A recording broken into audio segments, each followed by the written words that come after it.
Jai Hind everyone, my name is Shalini Pandey and welcome to Defense Daredevils. So, this is the last part of the PIQ series. अभी तक हमने देखा था कि how to fill PIQ form, importance of PIQ form.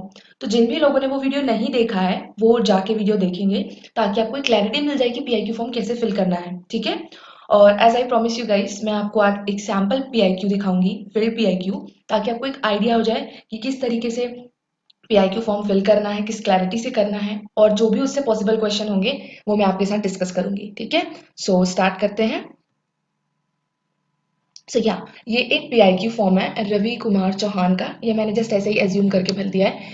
तो इसमें आप अब देखो कि मैं इसको थोड़ा सा जूम कर देती हूँ, 1 मिनट। ठीक है, अब यहाँ पर आप देखो, सबसे पहले यहाँ पे आपकी एक OIR रेटिंग आती है। ये तो आपको फिल करना नहीं है, बट यहाँ से क्वेश्चंस टेस्टिंग के रिगार्डिंग कैसे बन सकते हैं।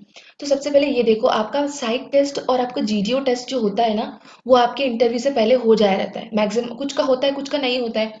तो इस टेस्टिंग के रिगार्डिंग, मतलब मैं इसको OIR को एक टेस्ट के जैसे लेती हूँ, ठीक है? तो टेस्टिंग के रिगार्डिंग के क्वेश्चन बन सकते हैं। तो इसमें क्या कर सकते हैं पता है, वो ये पूछ सकते हैं कि आपका साइट टेस्ट कैसा हुआ, आपका GDO टास्क कैसा हुआ, आपने कितने GDO टास्क किए और आप अपने आप को कौन सी रैंक पे रखते हैं GDO टास्क में। ठीक है, तो ये सारे क्वेश्चंस आपसे पूछ सकते हैं। और अगर आप रिपीटर हैं तो आपसे पूछ सकते हैं कि इस बार आपने कैसे डिफरेंट प्रिपेयर किया है, क्या नई तरीके से अपने आप को इम्प्रूव किया है। तो ये कुछ क्वेश्चन होते हैं जो OIR सेक्शन, मतलब जो टेस्टिंग सेक्शन है, वहां से पूछा जा सकता है। ठीक है, फिर आ जाते हैं अब हम, ये होता है नंबर और प्लेस पे। ठीक है, अब यहाँ पे क्या होता है, जैसे ये देहरादून है, ठीक है? आप अगर जैसे पहली बार देहरादून आए हो तो वो आपसे क्या क्वेश्चन पूछेंगे, या हाउ वाज द प्लेस। ठीक है, फिर आपसे वो पूछ सकते हैं कि what difference you found between your previous SSB and this one. Okay, तो ये पूछ सकते हैं। और एक ये मैं लिख देती हूँ ताकि आपको बाद में याद रहे। ठीक है, ये पूछ लिया। उसके बाद आप पूछेंगे कि जब जब आप यहाँ देहरादून तक आते हैं तो आपने कौन कौन से स्टेशन क्रॉस किए हैं। ठीक है, ताकि वो बस एक ऐसे ही नॉर्मल पूछने के लिए कि आप अवेयर हैं कि नहीं है कि आप सोते सोते आ गए। ठीक है, तो ये इस तरीके को कुछ क्वेश्चन पूछा जाता है। या फिर आपको देहरादून कैसा लगा, इस टाइप से क्वेश्चन पूछा जाएगा। ठीक है, अब आ जाते हैं आपके नेम पे। ठीक है, जैसे इनका नाम है रवि कुमार चौहान, तो ये जो रवि कुमार चौहान है, इसे क्वेश्चन पूछा जाएगा कि what is the meaning of your name. ठीक है, ये पूछा जाएगा मीनिंग। तो मीनिंग पूछा जाएगा, जैसे रवि का मतलब होता है सूर्य, आपने हिंदी में पढ़ा होगा तो आपको पता होगा सूर्य। तो उससे पहले मीनिंग पूछा जाएगा। ठीक है, उसके बाद फिर पूछा जाएगा कि इम्पोर्टेंस ऑफ योर सरनेम। ठीक है, आपके सरनेम की क्या इंपॉर्टेंस है। ठीक है, तो ये पूछा जाएगा। हो गया, अब उसके बाद आ जाते हैं एड्रेस पे। जैसे ये इनका एड्रेस है रामपुर बुलंदशहर, उत्तर प्रदेश। ठीक है, तो इसे ये क्वेश्चन पूछा जाएगा कि tell me something about your place, what are some famous visiting place. ठीक है, कि आपके यहाँ पे मतलब ऐसा पूछ लिया, अगर मान लो बुलंदशहर जो है कुछ इंसिडेंट हुआ है, कुछ करंट अफेयर्स में है, तो करंट अफेयर्स रिलेटेड पूछ लेंगे इससे। ठीक है, अब क्या पूछ, और क्या पूछ सकते हैं कि वहाँ पे मॉन्यूमेंट्स कौन कौन से हैं, जो फेमस मॉन्यूमेंट्स हो गए, तो अगर मॉन्यूमेंट से आ गया तो वो पूछ लेंगे। दूसरा, अगर कोई गैलेंट्री अवार्ड विनर है तो वो गैलेंट्री अवार्ड विनर के बारे में पूछ लेंगे।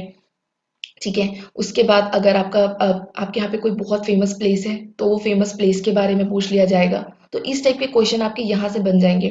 और इसलिए ना आपको ये जो होगा ना, आप जहाँ पे रहते हो उसके बारे में का मतलब कंप्लीट इन्फॉर्मेशन होनी चाहिए। क्योंकि होता क्या है ना, हम लोग पढ़ते हैं लेकिन बहुत सी चीजें भूल जाते हैं। जैसे कि लाइक हो गया गवर्नर, CM, हमारे यहाँ पे जो पॉलिसीज चल रही है वो पॉलिसीज, लिटरेसी रेट भूल गए, पॉपुलेशन भूल गए। तो यार आप अपने स्टेट में रहते हो, है ना? तो जहाँ पे आप रह रहे हो तो उसके बारे में, तो जैसे कि देखो ये तीनों, इसका ये एक ही प्लेस है, तो इससे उम्मीद होगी कि जो भी वो पूछे वो बता सके। एक अवेयर पर्सन अगर इतने साल से हमेशा से वहां पे रह रहा है तो उसे उसको इसके बारे में पता होगा। ठीक है, अब आते हैं यहाँ पे उत्तर प्रदेश। ये जो लिखा है मैंने पहले ही बता दिया कि यहाँ पे कैसा क्या होने वाला है। आपका जो भी ऐसा यहाँ से पूछा है वैसे यहाँ पे पूछेगा। ठीक है, अब यहाँ पे क्या है, ये आ गया आपका रिलीजन। अब रिलीजन में, रिलीजन से क्या क्वेश्चन पूछा जाता है, देखो रिलीजन से आपसे पूछ सकता है कि आपके रिलीजन में जो फेमस बुक्स हैं, जो रिलीजियस बुक्स हैं, कौन कौन सी बुक्स हैं। ठीक है, बुक्स पूछ लिया। या फिर आपको कुछ ऐसा जो भी नॉर्मल चीजें पता होनी चाहिए वो पूछ लिया, मतलब इसके ऑथर ही पूछ लिए। ठीक है, कि आपको पता है कि नहीं है। ठीक है, आपके रिलीजन की इंपॉर्टेंस पूछ लिए, उसकी हिस्ट्री से रिलेटेड कुछ पूछ लिए। तो ये सब आपसे पूछ सकते हैं। ओके, अब अब ये है, अब आपका आ जाता है डेट ऑफ बर्थ। यहाँ से एक क्वेश्चन पूछा जाता है कि आपके ये जो डेट ऑफ बर्थ है उस दिन कुछ इंपॉर्टेंट इंसिडेंट्स हुआ था क्या। अगर जैसे कि मान लो कहीं का बर्थडे हो जाता है 15 अगस्त को, ठीक है, या फिर हो जाएगा 8 अक्टूबर को, है ना, 8 अक्टूबर। तो क्या होता है, 15 अगस्त को तो सबको पता है यार इंडिपेंडेंस डे होता है, ठीक है। 8 अक्टूबर को क्या होता है, एयरफोर्स डे होता है। तो आपसे इसके बारे में क्यों सेलिब्रेट किया जाता है, इस ऐसा करके कुछ पूछ सकते हैं, ठीक है। ये क्वेश्चन आएगा। अब उसके बाद क्या होगा कि यहाँ पे अगर आपके पेरेंट्स अलाइव हैं तो फिर तो कोई बात ही नहीं है, और नहीं अलाइव हैं तो उनके बारे में कुछ पूछ सकते हैं। फिर क्या होगा, जैसे कि ये एजुकेशन क्वालिफिकेशन है, कई कई यहाँ पे कई कई यहाँ पे क्या होता है, मम्मी ना पढ़ी लिखी नहीं होती है या कोई पढ़ा लिखा नहीं होता है, तो उनसे ऐसा क्वेश्चन होता है कि क्या आपने बाद में अपनी मम्मी या पापा की हेल्प नहीं की कि वो आगे पढ़ें, या उन्हें मोटिवेट नहीं किया, तो इस तरीके का कोई क्वेश्चन आ सकता है, ठीक है। आपके पापा ने क्या पढ़ाई किया है, आपके पापा का स्कूल, मतलब थोड़ा बहुत तो ये सब नॉलेज होना चाहिए, इतना डीप में नहीं, बट स्टिल ये सब पता होना चाहिए, क्योंकि हम लोग क्या होता है ना, जब भी पापा मम्मी के साथ बैठते हैं, इन जनरल पूछते हैं मम्मी आप कौन से स्कूल से पढ़े हो, पापा आप कौन से स्कूल से पढ़े हो, तो बस वो यही जानना चाहता है कि आप अपने मम्मी पापा के साथ कितना बात करते हो या कितना टाइम स्पेंड करते हो, ठीक है। तो इस टाइप के साथ क्वेश्चन हो गया। अब मेनली यहाँ से जो फैमिली वाला जो पोर्शन है ना, इससे ना ज़्यादा से ज़्यादा CIQ से क्वेश्चन पूछता है। अगर आपको नहीं पता है कि CIQ क्या होता है तो आप कमेंट सेक्शन में कमेंट कर दोगे, मैं आपको CIQ के बारे में बताऊंगी, ठीक है। पर मैं यहाँ एक शॉर्ट में बता देती हूँ कि CIQ क्या होता है, पता है। जैसे कि ना, एक पैराग्राफ हो गया, उस पैराग्राफ में कम से कम आपके 7 से 8 क्वेश्चन होंगे फैमिली के ऊपर ही, कि आप अपने फैमिली के साथ कैसे टाइम स्पेंड करते हो, किससे सीक्रेट शेयर करते हो, मम्मा के साथ कैसे रिलेशन है, पापा के साथ कैसे हैं, कौन सी फैमिली फंक्शन में कंट्रीब्यूट करते हो, कौन से घर के काम करते हो, तो इस तरीके के। तो वो क्या होता है ना, रैपिड फायर अपन खेलते हैं ना, बस वैसे ही रैपिड फायर इंटरव्यू सर बोल देते हैं, हमको उनके क्वेश्चन खत्म होने के बाद आंसर करना होता है। तो क्या होता है, वो पहले से प्रिपेयर करना भी बहुत ज़रूरी है, क्योंकि अगर हम पहले से प्रिपेयर करते हैं ना, तो ये रहता है कि हमको क्या आंसर देना है और कैसे क्वेश्चंस होंगे, वो पता रहता है। अदरवाइज क्या होता है, वहां पर एंग्जाइटी के कारण हम आधे क्वेश्चन खा लेते हैं। तो बस वो नहीं करना है, वो आपका ऑब्जर्वेशन देख रहे हैं, ठीक है, कि आप सब सुन रहे हो कि नहीं ध्यान से, तो ये चीज करना है। और क्या होता है ना, कई लोग वहां पे इतने सारे क्वेश्चन देख के क्या होता है, वो लोग आंसर सोचने लगते हैं, ठीक है। आंसर नहीं सोचना है, जब भी वो ऐसे क्वेश्चन बोले आपको क्वेश्चन पे फोकस करना है। उसके बाद आप बस मन में ध्यान से थोड़ा सा काउंट करते रहो कितने क्वेश्चन पूछे, और उसके बाद फिर अगर कुछ भूल भी गए ना तो पूछ लो कि ठीक है सर आप बता दीजिए अगर मैंने कुछ छोड़ दिया है तो, ठीक है। तो ये करना है। अब हम लोग यहाँ पे आ जाते हैं, जैसे कि ये हो गया आपका, ये जो एजुकेशन से रिलेटेड है ये, ठीक है। अब देखो यहाँ पे उतना मैं जूम करके नहीं बता सकती, क्योंकि मेरे को यहाँ पे लिखना है, ठीक है। आप ना गूगल से अपना ये वाला PIQ फॉर्म डाउनलोड कर लेना, ताकि आपको सब कुछ क्लियरली दिखे, ठीक है। तो यहाँ पे देखो, यहाँ पे क्या होता है, आपके स्कूल का नाम है। अब स्कूल के नाम से आपको क्या पूछ सकता है कि who is the founder of your school and college, what is the what it when it was establish, ठीक है। ये एक क्वेश्चन हो जाएगा। और एक क्वेश्चन क्या हो सकता है, why do you have an year drop after 12th, what is the reason behind it. क्योंकि देखो, सबसे पहले तो क्या होता है, एक चीज बताती हूँ, कई कई स्कूल का नाम जैसे बनारस हिंदू विश्वविद्यालय है, और आपका कोई JNU है, तो ये बहुत पुराने जो सॉरी कॉलेज हैं, ठीक है। तो ये सारे जो कॉलेजेस है ना, इनका अलग ही अपना एक इम्पोर्टेंस है, इनकी हिस्ट्री भी है, तो वो हम लोग पढ़ते भी हैं हिस्ट्री में, तो उससे रिलेटेड है तो आपको पूछ सकते हैं, ठीक है। दूसरा ये पूछा, अब उसके बाद फिर यहाँ पे देखो, अगर जैसे कि ये वाला जो आ जाता है ईयर में, जैसे कि मान लो किसी ने 12th किया है 2012 में, ठीक है, और फिर वो 12th कर रहा है, करना तो उसको कायदे से 14 में चाहिए, पर वो कर रहा है 16 में, तो उससे ये क्वेश्चन जरूर पूछा जाएगा कि आपके इन दोनों के बीच में मतलब 4 साल का गैप कैसे है, आपने ड्रॉप लिया था, क्या किया था, क्या कर रहे थे इस समय पे, ये पूछा जाएगा। अगर अगर यहाँ पर आपके 12th और आपके कॉलेज के बीच में, ठीक है, यहाँ पर आपका ड्रॉप है, तो पूछा जाएगा कि यार ठीक है आपने ड्रॉप लिया था तो क्यों लिया था, आप उसको बताओ कि किस चीज के लिए लिया था, आप NDA की प्रिपरेशन कर रहे थे या आपको JEE की प्रिपरेशन करनी थी तो आपने ड्रॉप ले लिया, ठीक है, तो ये चीज होगी। फिर आपसे यहाँ से एक क्वेश्चन आ जाएगा कि जैसे कि परसेंटेज है, अब परसेंटेज में ड्रॉप है, तो जैसे इनका परसेंटेज देखो 83.2% है, फिर आ गया 73%। तो अब देखो इसमें ड्रॉप है ना, तो वो आपसे पूछेंगे कि भाई बताओ इतने परसेंट कैसे कम हो गए तुम्हारे, 10% कम हो गए, कैसे कम हो गए, क्या रीजन था, तो वो आपको पूछेंगे कि आप बताओ। आप स्पोर्ट्स एक्टिविटी में ज़्यादा इंडल्ज हो गए थे या आपने पढ़ाई नहीं की, ठीक है, जो भी चीज़ है झूठ नहीं बोलना है, वो आपसे ज़्यादा इंटेलिजेंट है और हर दिन वो असेस करते हैं। तो आप एक ऐसा रिस्पॉन्स बनाओ जो एक जेन्युइन रिस्पॉन्स हो, ठीक है, कि ठीक है सर मेरे से गलती हो गई, बट मैंने ये किया था इसलिए देन आई एम सेटिस्फाइड, इस तरीके से। तो वो सही रहेगा, ठीक है। उसके बाद ये वाला देखो, डे स्कॉलर है, ठीक है, और जैसे बॉर्डर होता है कई का, तो ये बस देखना कि अगर डे स्कॉलर हो तो डे स्कॉलर होने के क्या क्या इंपॉर्टेंस होते हैं, मतलब इंपॉर्टेंस तो नहीं, एडवांटेज और डिसएडवांटेज होते हैं, ठीक है।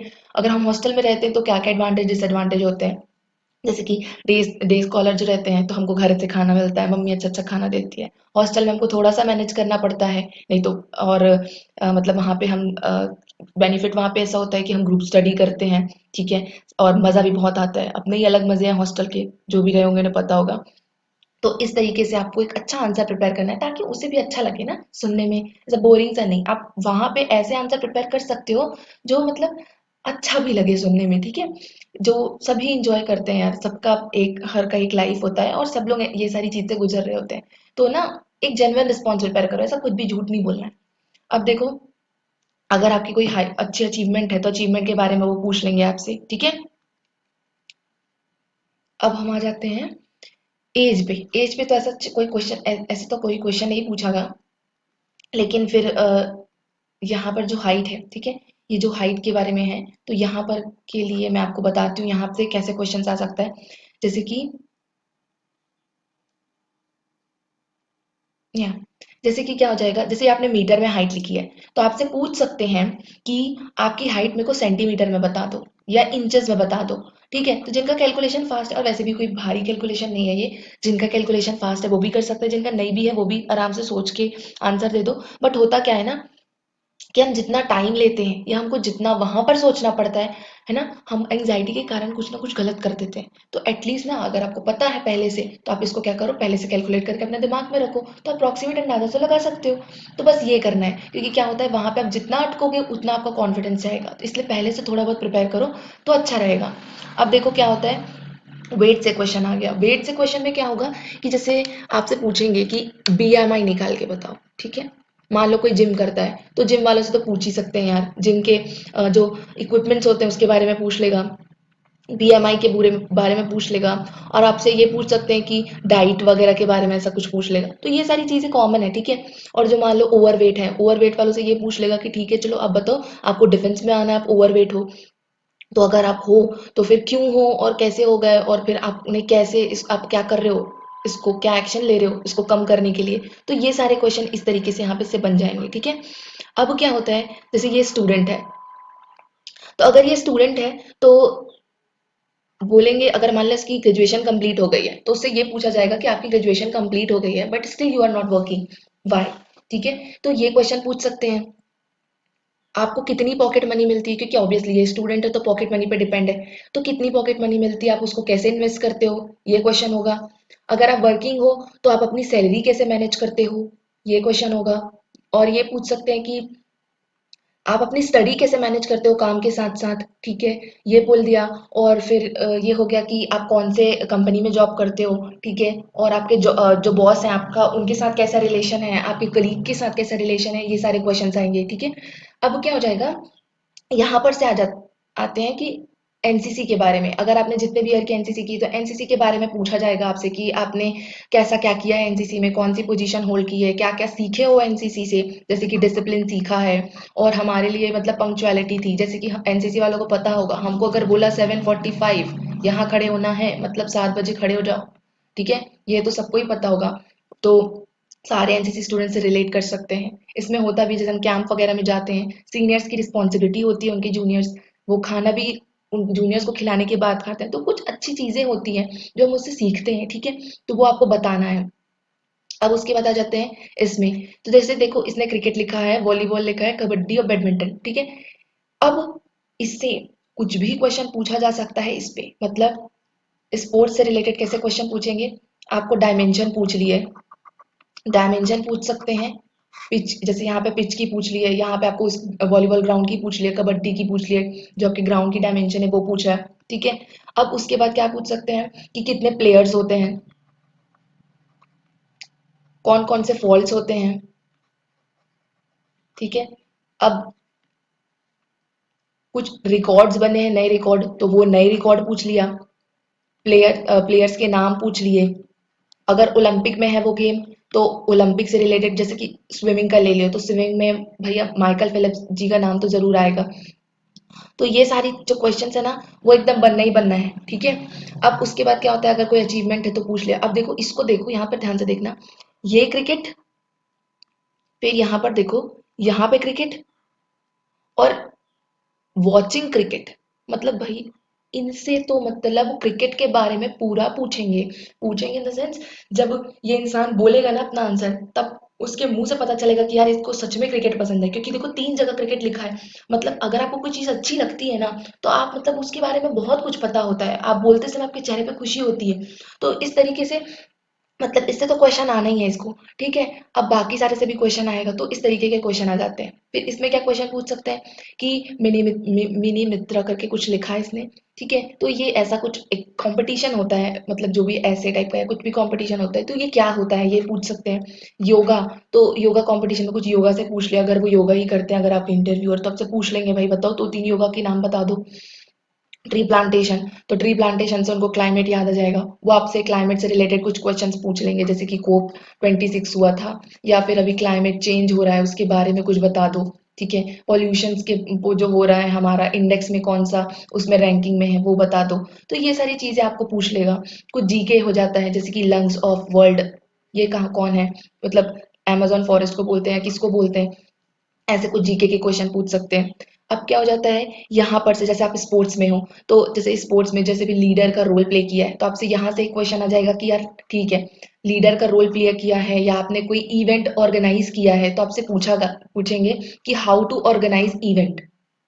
उसका भी एक प्रोसीजर होता है, जिसने किया है उसको पता होगा कि पहले परमिशन लो, फिर और फिर सारे लोग रजिस्ट्रेशन कराओ, फिक्सचर तैयार करो, बहुत सारा चीज होता है स्टेप बाय स्टेप। जिसने किया होगा ऑर्गेनाइज उसे सही से पता होगा, जिसने नहीं किया होगा जो यहाँ पे लिख देगा बस, तो बस फंस जाएगा वो। तो जो भी लिख रहे हो ना, उसके बारे में आपको पता होना चाहिए, ऐसे ही कुछ भी कुछ नहीं लिखना है, ठीक है। अब ये सारी चीजें हो गई। उसके बाद फिर आपसे पूछेंगे कि जैसे ये इंडियन एयरफोर्स है लिखा हुआ है, तो अब आपसे पूछा जाएगा कि ये बताओ इंडियन एयरफोर्स का मोटो क्या है, ठीक है। इंडियन एयरफोर्स डे कब होता है, राफेल के बारे में पूछ लेंगे, मिसाइल्स के बारे में पूछ लेंगे, कितने एक्टिव पर्सनल है अभी, ठीक है। ये हो गया। अब इतने एयरक्राफ्ट्स हैं, ट्रांसपोर्ट एयरक्राफ्ट कौन कौन सा है, ठीक है। और आपके जो मल्टी रोल है एयरक्राफ्ट जो हैं, और आपके जो लाइट कॉम्बैट LCA तेजस के बारे में, क्योंकि वो इंडिजीनियसली बिल्ड है, उसके बारे में पूछा जाएगा। और भी कुछ करंट अफेयर्स पूछा जाएगा, जैसे कि अभी हम लोग फिलीपींस को ब्रह्मोस दे रहे हैं, तो उससे रिलेटेड कुछ क्वेश्चंस हो गया, ठीक है। तो ये नेशनल इंटरनेशनल इश्यूज जो आ जाएंगे वो यहाँ आ जाएंगे, करंट अफेयर्स आ जाएगा। तो ये सारी चीजें, और मिलिट्री एक्सरसाइज बहुत इंपॉर्टेंट है, तो ये पूछ सकते हैं। मत और फिर ये क्वेश्चन आता है कि why you want to join Indian air force, ठीक है। तो ये सारे जो क्वेश्चंस होते हैं ना, ये बहुत जनरल क्वेश्चन है, जैसे कि कई लोग आंसर दे देते हैं कि यार मेरे पापा इंडियन एयरफोर्स में है, तो मुझे भी मन है जाने का। होता है, हमेशा बचपन से वो यूनिफॉर्म में देखे रहते हैं, उन्हें मन होता है। बट आप अपनी चॉइस बताओ कि आप क्यों जाना चाहते हो, ठीक है। तो ये क्वेश्चन आप पहले से अच्छे से फ्रेम करो, तो ना सुनने वाले को भी अच्छा लगेगा, वो भी मतलब अच्छा रिस्पॉन्स होगा, है ना। तो ये चीज है। अब आपने जैसे कि आपके अटेम्प्ट्स हैं, 4 अटेम्प्ट है आपके। अगर आप फ्रेशर हो तो कोई प्रॉब्लम नहीं है। तो फ्रेशर हो तो आपसे ये क्वेश्चन पूछेंगे कि आपने कैसे प्रिपेयर किया, आपने किससे गाइडेंस लिया, ठीक है, ये पूछ लिया। अगर आप रिपीटर हो तो आपसे ये क्वेश्चन पूछेंगे कि ओके आपने गाइडेंस कैसे लिया, प्रिपेयर कैसे किया। आपके प्रीवियस एसएसबीज के बारे में पूछा जाएगा, आपके फ्रेंड्स के बारे में पूछा जाएगा, प्रीवियस एसएसबी में फ्रेंड, आपका एक्सपीरियंस पूछ सकते हैं। ये पूछा जाएगा कि आप इस बार कैसे और इम्प्रूव करके आए हैं, कि आप इस बार रिकमेंड हो जाएं, ठीक है। तो ये सारे क्वेश्चंस आपसे पूछ सकते हैं। अब यहाँ पर देखो, वाराणसी, बेंगलोर और ये सारी देहरादून वगैरह ये सब लिखा है ना, इससे ये पूछा जा सकता है कि वाराणसी के बारे में कुछ बताओ, कि आप कहाँ कहाँ घूमे वहां पे, बेंगलोर में कुछ कहाँ कहाँ घूमे। तो ये कुछ ऐसे क्वेश्चन है, ये सब पूछ सकते हैं आपसे, ठीक है। तो ये सारे जो है, तो ये सारे क्वेश्चन आप पहले से एक कॉपी में प्रिपेयर करके लिख लो, ताकि, और पता है क्या है ना, आज लिखोगे ना तो एसएसबी जाने में अगर 3 महीने भी बच जाए ना, तो वो आपके 2-3 बार चेंज हो ही जाएंगे। क्यों? क्योंकि आपको पता रहेगा, जब आप लिखोगे ना तो आपके थॉट्स चैनलाइज होते हैं, जो भी हम लिखते हैं, ठीक है। तो उससे आपको ये लगेगा कि यार नहीं यार ये सुधारना है, तो फिर वो सही हो जाएगा ना धीरे धीरे से। So that's it about PIQ, and thanks for watching. Stay tuned and be happy, guys.